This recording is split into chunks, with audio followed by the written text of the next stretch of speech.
भावी नगरसेवक जे पैशाचा वापर पैशाचा पाऊस करतात आहे, मुलांना दारूच्या व्यसनात अडकवून त्यांचा प्रचार करण्याचं काम करतात आहे. या ठिकाणी त्यांनी जो जो काय भ्रष्टाचार केलाय तो भ्रष्टाचार आम्ही बाहेर आणणार आहोत. त्यांनी इथल्या तरुणांचं किती आयुष्य बर्बाद केलंय हे देखील आम्ही समोर आणणार आहोत. त्यामुळे आता विरोधकांना मोठी भीती आहे की बालाजीनगरचा बालिकेला जो म्हणतात आहे ना, तो बालिकेला आता उद्ध्वस्त झाला. जर तुम्ही बालाजीनगरला कामं केले असतील तर बालाजीनगरचे नागरिक तुमच्या पाठीशी का नाही? आज सांगतात आहे की यांना महानगरपालिकेतून बाहेर नाही, ते या पुणे जिल्ह्यातून बाहेर काढायचे.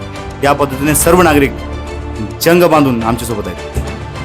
निवडणूक प्रचार यंत्रणेमध्ये आम्हाला जो रिस्पॉन्स भेटतोय तो विजयाच्या दिशेने आहे. मी सानिका, आपण पाहत आहात LDTV मराठी. LDTV मराठीमध्ये आपणा सर्वांचं मनपूर्वक स्वागत. आज आपण आहोत प्रभाग क्रमांक 8 मध्ये. आपल्या सोबत आहेत प्रभाग क्रमांक 8 मधील उमेदवार महेंद्र लक्ष्मण सरवदे.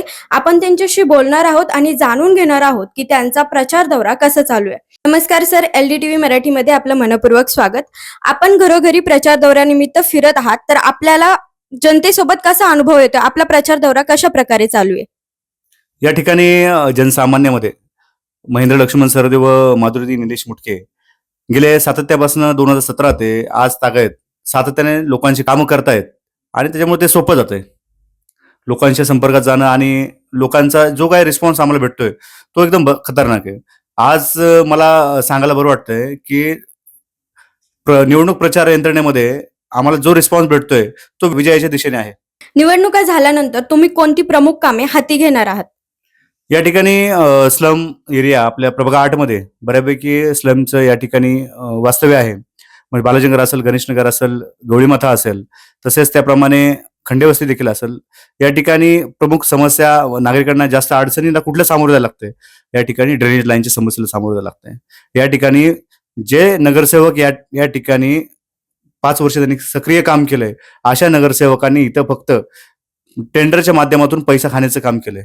आणि आज तोच पैसा या ठिकाणी मला सांगायचं सर्वांना की आज तोच पैसा या ठिकाणी महानगरपालिकेच्या निवडणूक प्रक्रियेमध्ये चुकीच्या पद्धतीने वापरला जातोय. तुम्ही युवकांचं नेतृत्व करणार आहात, तर मला आवर्जून विचारायला आवडेल की निवडून आल्यानंतर युवकांना रोजगार मिळवून देण्यासाठी कोणती प्रमुख कामं तुम्ही करणार आहात? या ठिकाणी गेले 2017 ते आजपर्यंत आज तागायत तरुणांची पिढी वाढत चालली, पण त्याचप्रमाणे या ठिकाणी बेरोजगारीचा प्रश्न देखील आपल्याला भेडसावतोय. बेरोजगारीचा प्रश्न या ठिकाणी इथल्या नगरसेवकांनी तो मार्गी लावायला पाहिजे होता. आमच्या बाजूलाच भोसरी MIDC आहे. MIDC मध्ये जो रोजगार निर्मिती करायला पाहिजे होती तो रोजगार निर्मिती होत नाहीये. आज आमच्यासारख्या तरुणांनी या ठिकाणी बेरोजगारीचा सामना करावा लागतोय. कुटुंब वाऱ्यावरती पडलेत. या ठिकाणी नगरसेवकांचं या ठिकाणी कुठल्याच कुटुंबावरती लक्ष नाही. आणि हा झटका आज मला सांगायचंय की आज महानगरपालिकेचं इलेक्शन लागतंय. येत्या 15 तारखेला मतदान होणार आहे, 16 तारखेला रिझल्ट होणार आहे. पण या 10 दिवसाच्या कार्यकाळामध्ये तरुण मुलांना बिघडवण्याचं काम जर कोणी करत असेल तर या ठिकाणी नगरसेवक करतात आहे.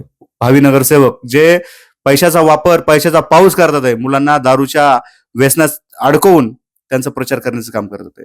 म्हणजे तुम्ही कुटुंबाला सुधरवतात का मुलांना सुधरवतात का पिढी बिघडवतात हे समोर येत नाही. तुम्ही प्रचार करत असताना प्रत्येकाच्या घरोघरी जात आहात, महिला तुमचं औक्षण करत आहात. तुम्हाला त्या काय आशीर्वाद देत आहे? तुमचा काय अनुभव आहे? जो आपल्या मुलाला आशीर्वाद देतात आहे तोच आशीर्वाद आम्हाला भेटतोय. निवडणुका म्हटल्या की आरोप प्रत्यारोप हे आलेच. मग त्या आरोप प्रत्यारोपांना तुम्ही कशा प्रकारे सामोरे जाणार आहात? काय सांगाल? जे समोरचे आमचे विरोधक आरोप करत आहेत ते बिनबुडाचे आरोप करतात आहे, पण त्यांच्या पाठीमागं किती अंधार आहे हे आम्ही समोर या प्रचार यंत्रणेमध्ये दाखवून देणार आहोत. या ठिकाणी त्यांनी जो जो काय भ्रष्टाचार केलाय तो भ्रष्टाचार आम्ही बाहेर आणणार आहोत. त्यांनी इथल्या तरुणांचं किती आयुष्य बर्बाद केलंय हे देखील आम्ही समोर आणणार आहोत. एवढंच नाही तर तुमच्या पाठीमागं तुम्ही निवडणूक आयोगाच्या शपथपत्रामध्ये जी प्रॉपर्टी दाखवली आणि त्या प्रॉपर्टीच्या अगेन्स्ट काळी प्रॉपर्टी तुमची किती आहे हे देखील आम्ही जनतेला सांगणार आहोत. मला एकच सांगायचंय की तुम्ही प्रचार करताना प्रामाणिकपणे प्रचार करा, पैशाचा वापर करू नका. तुम्हाला मैदानात कळल की कोण काम करतंय आणि कोण काम करत नाही. दुसरी महत्वाची गोष्ट, तुम्ही जे नागरिकांना सांगताय ना की तुम्ही मला मतदान नाही केलं तर तुम्हाला मी घर देणार नाही, आणि घर तुम्ही कसं देणार नाही हे मी ठरवल. तुम्ही लोकांची चुकीच्या पद्धतीने दिशाभूल करून या ठिकाणी प्रचार मतं मागू नका. तुम्ही प्रामाणिकपणे जर काम केलं असेल तर तुम्ही प्रामाणिकपणे तुम्हाला मतं मिळतील. पण तुम्ही चुकीच्या पद्धतीने नागरिकांना धमकावून त्यांना आमिष दाखवून अशी मतं मिळत नाहीत. तुम्ही प्रामाणिकपणे ज्यावेळेस काम कराल त्यावेळेस तुम्हाला नागरिक स्वीकारतील आणि मतदान करतील. निवडणुकीचा प्रचार करत असताना तुम्हाला काय वाटतं की तुमची निवडून येण्याची किती टक्के शाश्वती आहे? प्रभाग क्रमांक 8 हा मुळात हा शिवसेनेचा बालेकिल्ला आहे. या ठिकाणी शिवसेनेचा बालेकिल्ला धनुष्यबाण हा महानगरपालिकेत फडकवणारा हा प्रभाग आहे.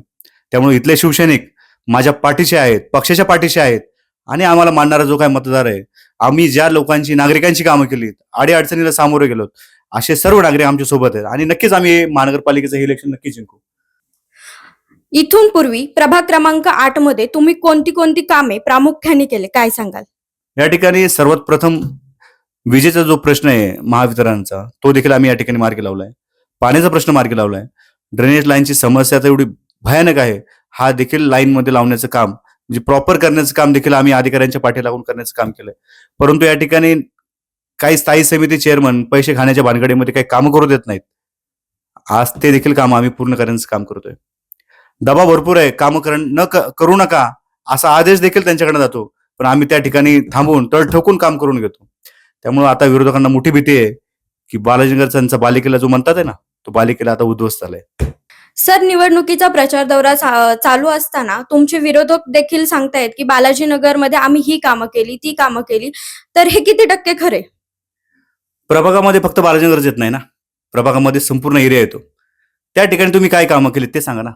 आणि राहिला बालाजीनगरचा प्रश्न, जर तुम्ही बालाजीनगरला कामं केले असतील तर बालाजीनगरचे नागरिक तुमच्या पाठीशी का नाहीत? आज तुम्हाला माणसं विकत आणावं लागतात, ते कशासाठी? आमच्यासोबत जे काम करतात ते चांगले कट्टर शिवसैनिक आणि आम्हाला मानणारा वर्ग आमच्यासोबत सातत्याने काम करतोय. आज तुमच्यावरची वाईट वेळ आली, तुम्हाला पैसे देऊन माणसं प्रचाराला बोलावं लागतात. ही परिस्थिती का आली तुमच्यावरती?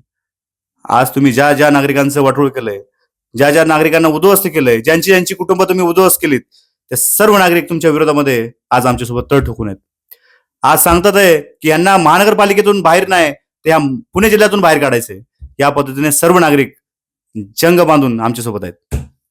तुम्ही आता शिवसेनेचा उल्लेख केला म्हणून मला विचारावं असं वाटतंय की तुम्ही इतर कोणता पक्ष न निवडता शिवसेनाच का निवडला? प्रभाग 8 मध्ये मुळात हा शिवसेनेचा बालेकिल्ला आहे. या ठिकाणी धनुष्यबाणाचा नगरसेवक होऊन गेलाय आणि धनुष्यबाणाला मानणारा वर्ग हा प्रभाग क्रमांक 8 मध्ये मोठ्या प्रमाणात आहे. आणि खऱ्या शिवसैनिकाशी म्हणणं होतं की महेंद्र भाऊ, तुमच्यासारखा एक धाडसी कार्यकर्ता शिवसेनेत असला पाहिजे, जो की नागरिकांना न्याय देईल. त्याच्यामुळे मी शिवसेनेत आहे आणि मला देखील आवड आहे आणि मलाही असं वाटतं की मी आज योग्य ठिकाणी उभा आहे शिवसेनेमध्ये की आणि जो माझा अग्रेसिव्ह स्वभाव आहे तो शिवसेनेला मॅच करतोय.